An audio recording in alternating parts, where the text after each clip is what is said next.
Well, hello and welcome, everybody. I'm out here at the T3 conference in Las Vegas and joined by Heather, CEO, amazing person, invests in a lot of great companies too. And I know you've been out here for a couple days and excited to talk with you on the FinServ podcast. Yes. One of the fun things about the FinServ podcast is really we're designed to talk to young professionals entering this space. And before I asked you to come on here, I saw that you actually won CEO of the Year, I think, this past year. And so I was like, okay, Yeah. that's a good person to talk to about leadership then, because you don't win things like that unless you're a great leader. Well, But thank you. thanks for coming on, and maybe give us the 10, 15-second, whatever it is, a bit about you and what you do. Yeah. Hey, I'm Heather Fortner. I am the CEO of Signature FD. We're in Atlanta. We also have an office in Charlotte, North Carolina. We have a team of about 120 people between those two offices. We're about 8 billion under management, and I am very, very lucky and privileged to lead that team. Yeah, you're everything I've ever heard. You're a great leader, and I want to hop into a little bit of that here today, which actually probably going back in your own thought. What was maybe a leader that you really admired and learned from when you came into your working life, or maybe even before, that you looked up to and maybe got a couple good lessons from? That's a great question. I don't know that I've actually um, sat down and said, there's just one leader that I really just focused on and said, this leader encompasses everything that I wanted to be. One of my coaches encouraged me when I first started working with him to sit down and think about 5 to 10 leaders and think about the characteristics or the unique value props of each of those leaders and what resonated with me about each one of those. And one example of that was Laura Bush. I really loved Laura Bush's quiet spirit that focused on literacy and reading, her passion around learning, and specifically her focus on young children. That just spirit of leaning into the development of the next generation was just one thing that I just loved about her and wanted to have that same type of spirit really about myself. And so there was just I would say a list of leaders that I just kind of picked and chose qualities that I admired in each of them. So let's dive into that one. So that learning spirit, how do you keep that alive, and do you foster that with your teams today too? Absolutely. So professional development is one thing that we absolutely believe in. I am a natural learner. I really if I'm being honest, I'm my worst self when I'm bored. And so the challenge to learn something new every day, just to myself, I don't even really care what it's about. Just one new thing a day really just keeps my brain engaged. And so, I'm very fortunate. I've got some young kids at home, and my 7-year-old is very smart. She's teaching me new things all the time about, how I could be a better parent, how I could be a better mother. She's a animal freak and she loves animals. And so I'm constantly learning facts about that. But I think fostering that mentality and that type of environment at home has also translated into fostering that type of environment at work.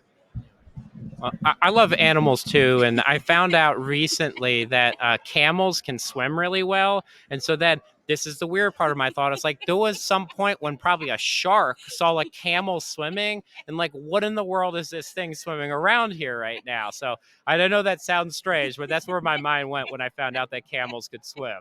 I found out hamsters could swim because Okay. we have a hamster named Cupcake, and apparently, uh, she's reading all these books about hamsters, and hamsters are really great swimmers too. So there Okay. you go. So hamsters and camels can go swimming together. So, ha- do you use? I know you work with coaches. You've done that for a long time. How do you view accountability partners? I was asked about this actually this week. So, do you use your coach as accountability partner? Do you use some of your team members as an accountability partner?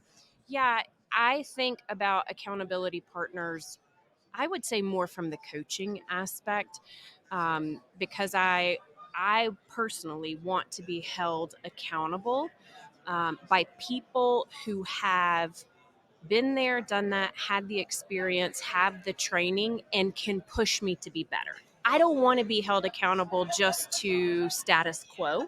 I want to be pushed. And so for me, it's incredibly important to find the people and surround myself with the people who, quite frankly, will tell me the truth. Mhm. Not tell me what I want to hear, but tell me the truth, and then push me to be my best self. That to me is more important than simply being held accountable to status quo. Okay. So tell me a little bit about, because rarely does anyone start as a CEO and leader day one. So you have a journey to that and you're always developing. But what are some things that you actively thought about to develop in yourself as you kind of move more into leadership and managing a larger and larger team? I mean, I imagine today is probably the largest your team has been, which is always fun as like a CEO. It's like you look around, you're like, wait, but this is the largest company I've ever run. So I know it worked before, but I don't know it's going to work That's next. right. But what were some of those things that you focused on to become a better leader? I think learning, constantly learning, was obviously and is obviously still one of them. Secondarily, there was a period in my life where there were some things that I had to face, just some things about myself. I had some pretty sharp edges, and those weren't great necessarily for relationships. There was a time where I can move too fast and not be super empathetic to how other people are feeling in that moment. And I had to learn some patience. I mean, there were some real moments of reflection where I had to look in the mirror and be honest really with myself about who I was and what I needed, but also how I was presenting to the world and to the people that were closest to me. And so, that can be kind of scary. It can be really hard to look in the mirror and be like, man, you are not your best self right now. You're not your best self right now. And you need to learn some new skills, kid. And I don't know how you're going to do that, but we got to go and we got to figure that out. And so, interestingly, my word for this year, I always try to focus in on one word for the Okay. year. My word for this year is courage. And what does it take to be able to have the courage to look in the mirror, to be honest with yourself, and then to go do the hard thing that you need to do to be the best person that you need to be. I'm going to hop on the word of the year thing because I love that.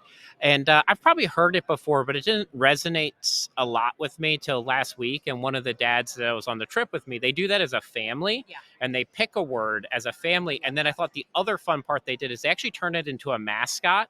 So and I was like, so we're doing this now at home too. I love So it. if your word of the year was positive, Yeah. so they created positive pickle, and the kids draw the mascot, and so they have a mascot that goes along with the word every year, That's cool. which I was like, that's such a cool way That's to involve super the cool. kids. Super cool So marketing. yeah, so yours is courage. So who would be your mascot then for courage? Oh, totally. It'd be a lion, Okay. right? Or, and I do have to say this is funny because we're in Vegas. Um, I learned last year from my coach that the buffalo is is the only animal that when it knows a storm is coming will turn and run directly into the storm to get through the storm faster because it's too slow to outrun Yeah. the storm. Oh. And so right? I'm slow. I'm not Yeah. a runner. So, really, that really resonated with me in the sense of you have to stop, you have to turn, and you just have to go straight at the storm. And so, there are a bunch of slot machines downstairs that have buffaloes. It's funny when you actually start looking for buffaloes. You find a lot of buffaloes.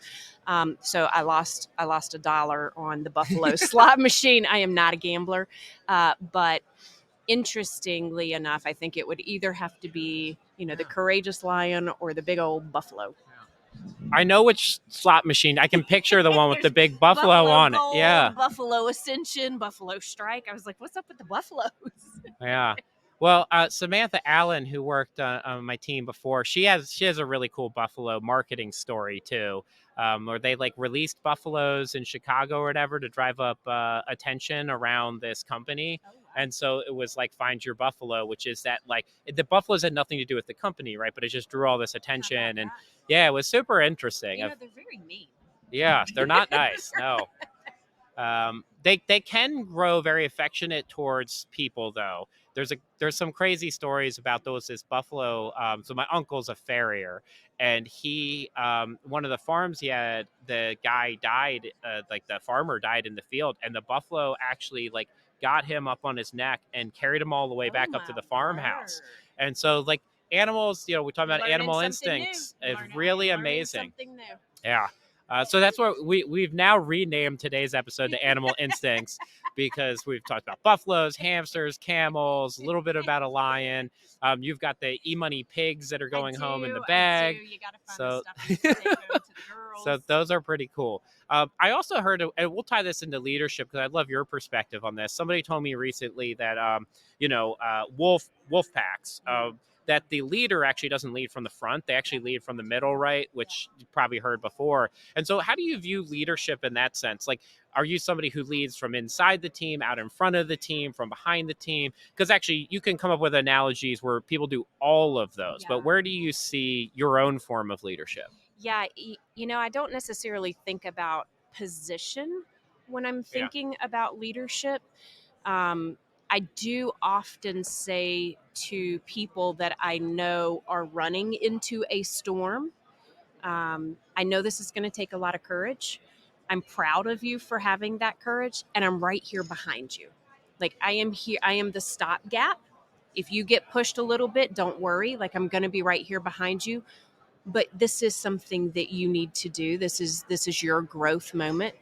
I think about leadership more. My personal mission statement. I worked hard many years ago to develop a mission statement because I honestly felt like I was less of a leader by not having one. And it's very simple. It is to love and lead exceptionally well.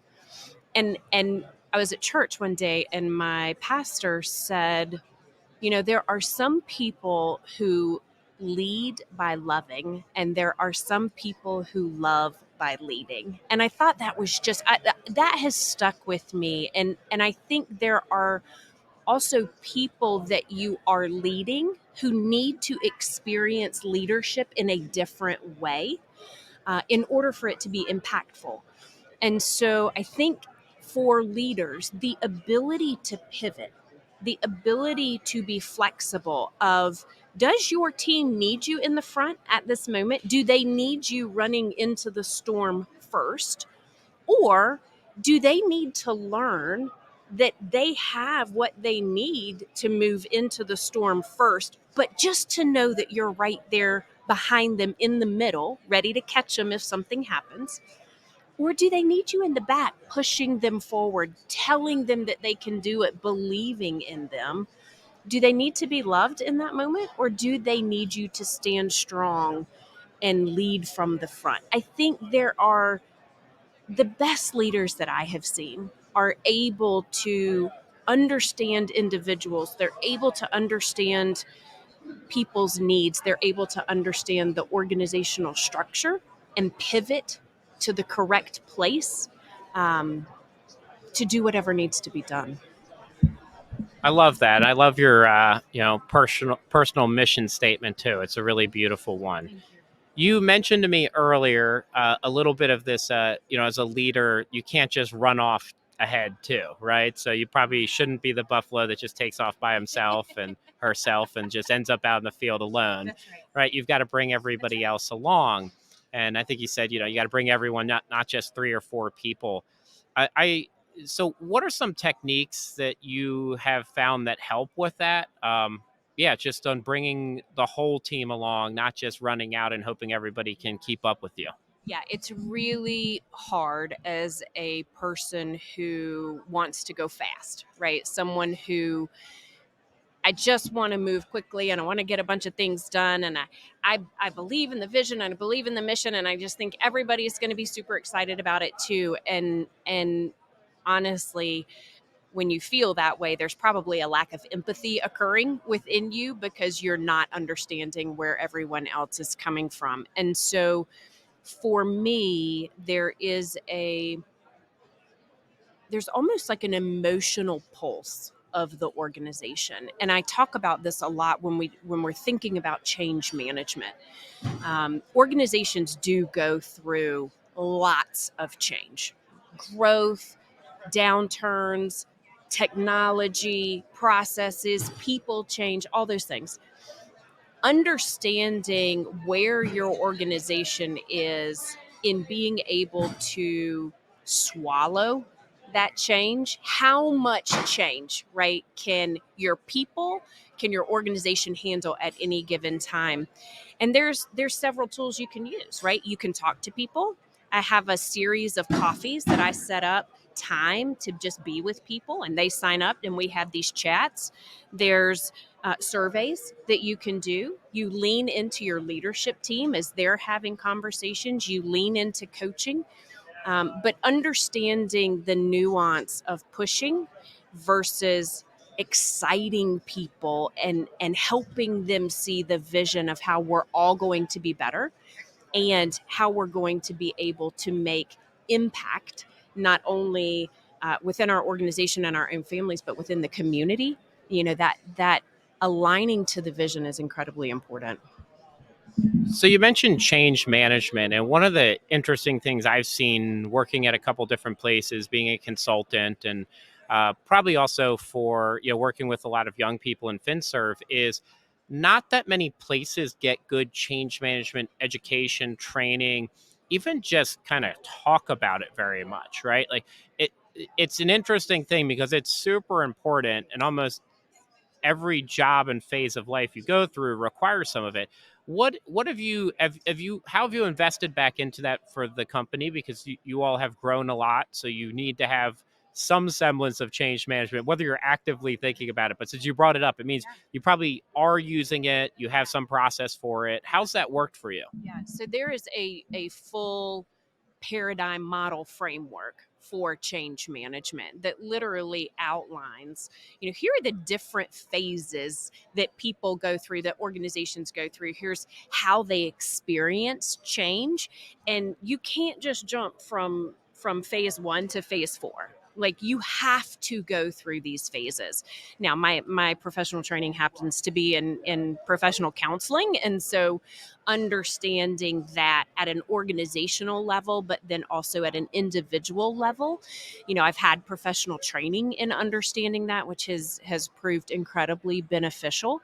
But it is a skill. It's a framework. It's something that you can learn and actually apply to the organization and to individuals. And I think having a defined process around it is what makes people more comfortable with it, because it is no longer subjective, it is objective.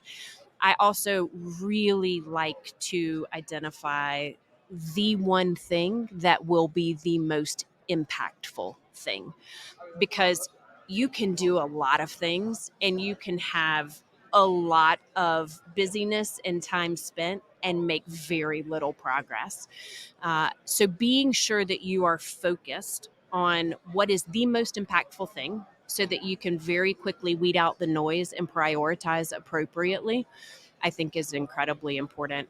And then there's just, getting the small wins, right? How do you eat an elephant? You eat it one bite at a time. And being successful actually starts to build momentum and excitement. And so another animal reference. That's good. So we got We got elephants the in whole too. zoo Yeah. here. Did you use AdCar? Was that the process you used on change management? Okay, yeah.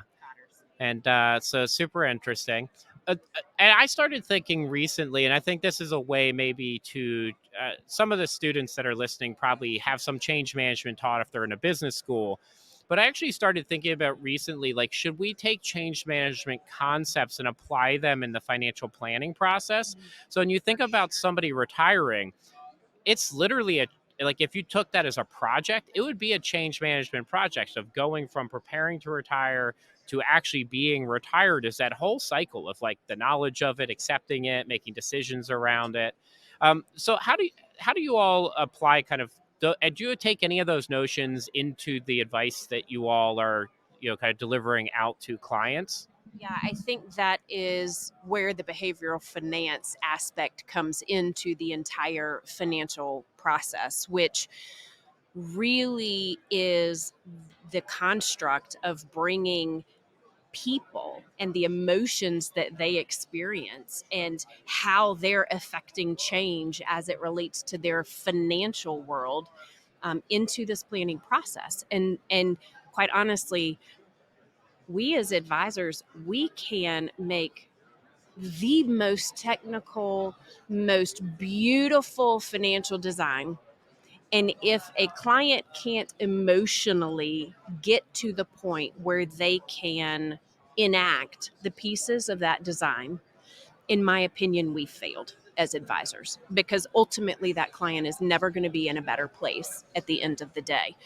And so that's why when I decided to get my master's degree in professional counseling, my belief was that in the experiences that I had had growing up, that you could know all of the financial acumen and tactics and strategies in the world, but if emotionally you were paralyzed by fear or paralyzed by anxiety or had some type of money trauma that you had never faced or were just scared, it didn't matter, because you were never going to make the progress that you needed. And so I believe that there's a beautiful interaction of those two that is necessary for us to be as effective as possible. So, staying on the leadership theme, I want to talk about delegating, and from two parts though. So, a lot of times when I talk to leaders, I think about, a lot of leaders struggle to get to becoming really good delegators. I also recently started thinking about, like, well, what is the experience when things are being delegated to you, and how should you react to that portion? Because delegation is actually a two-party system, but often we talk about, hey, you need to delegate. And then I was like, well, what advice do we give people that are being delegated to? Right? How do you shine there? When should you set boundaries? What do you need to get back from it? So I'd love to kind of, I mean, it's a kind of two-part prompt there, but from your journey probably to delegating, right? And then, what have you seen as challenges or advice to people who are working under a leader who is delegating? Well, let's be clear. I believe that healthy boundaries are always necessary, regardless of whether you're the delegator or whether you're the one receiving the work. I think that healthy boundaries around who you are, what you will compromise, what you won't compromise, what's negotiable, what's non negotiable.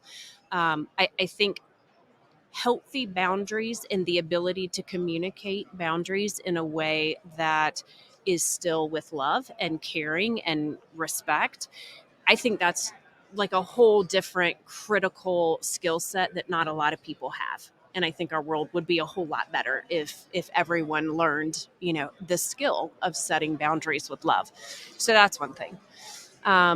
But thinking through delegation, one of my mentors years ago said, you realize, Heather, that when you do it all, you're robbing anybody else of the opportunity to grow and learn and develop as a human.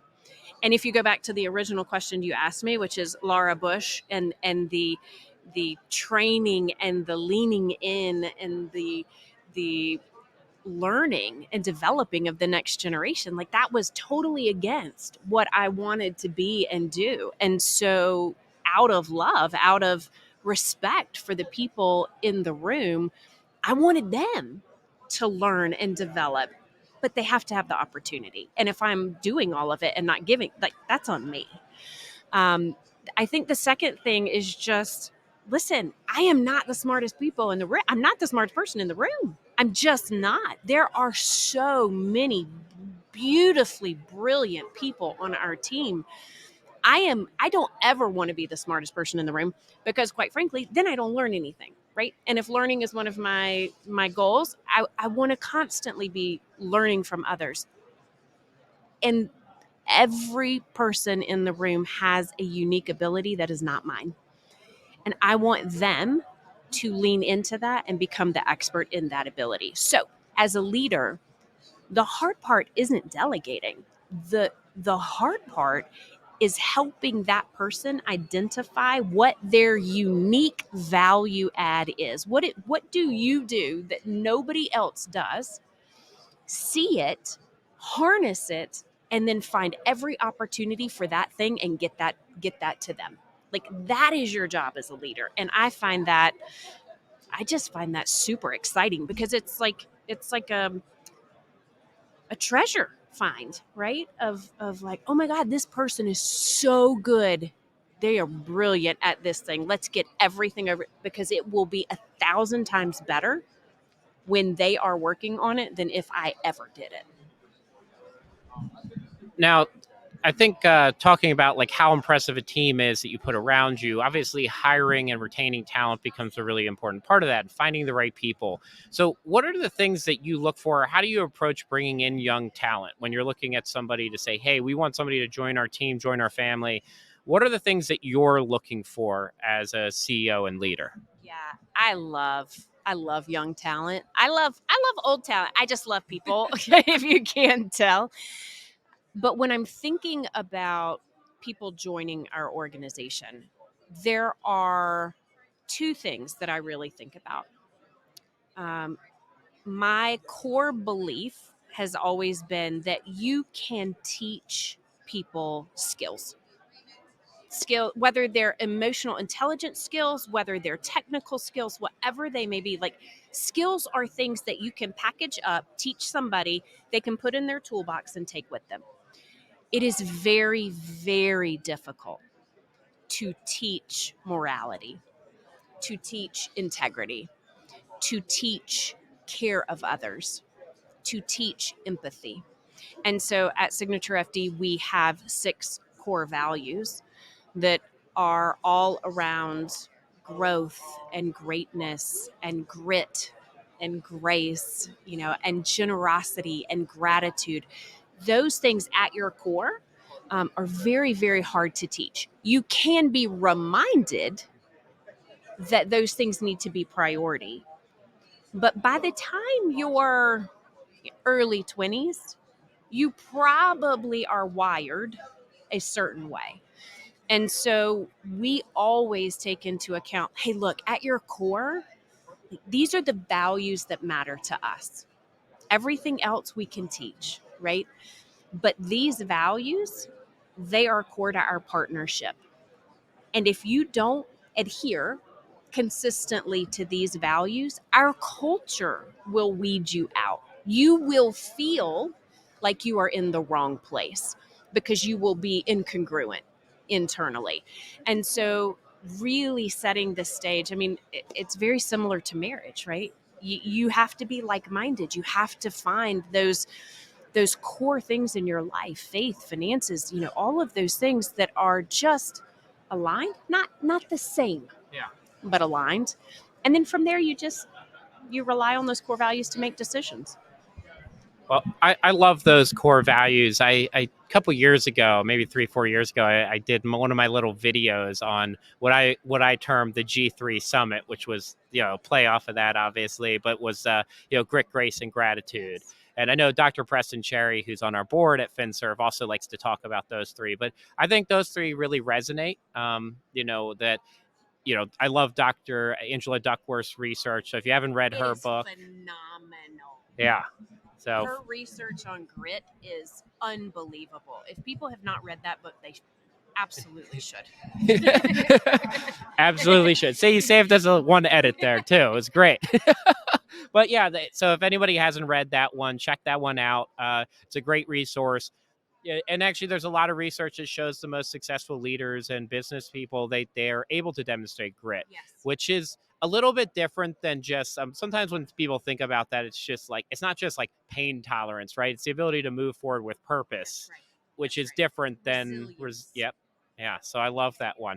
Well, I try to keep these around 30 minutes, so we're at 29, 23 seconds. So I think I'll ask with this one here. going through my mind on what my closing question is going to be today. Well, yeah, I'm going to do two. So the first one is there a book or a resource, a documentary, something that's been really impactful to you that you recommend to young individuals coming into this profession that you just think is good to, you can take a second. And then the easier one's going to be, what is your favorite animal? Since we hit so many animals, I need to make sure that we actually get that across too. Easy. My favorite animal of all time is the koala. Okay. And it's literally on my bucket list to get to Australia and hold a koala. And there's a show, because I have little girls at home, called Izzy's Koala, where she lives there and she raises koalas, and that's like, my dream state.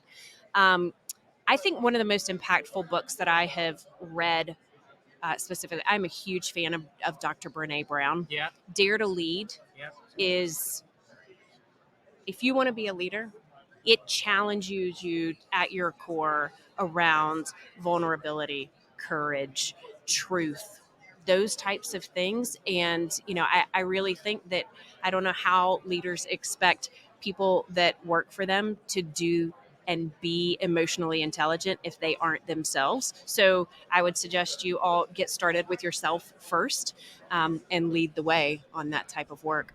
Yeah, and Dr. Brene Brown's amazing. Her website has a really cool PDF. It's about 3 pages, which is like a value worksheet. So it's free to download. You don't even have to put in your email or anything. You can just go right to the website and do that one too. So really wonderful. Well, Heather, thank you so much for joining us here today, talking to all of our young leaders out there and everybody else that joined us. Yeah, so we're best place to find your company, Signature FD, and you. Yeah, I'm on LinkedIn, Heather Robertson Fortner, and we are at www.signaturefd.com. Well, thank you, everybody, and we will catch you later.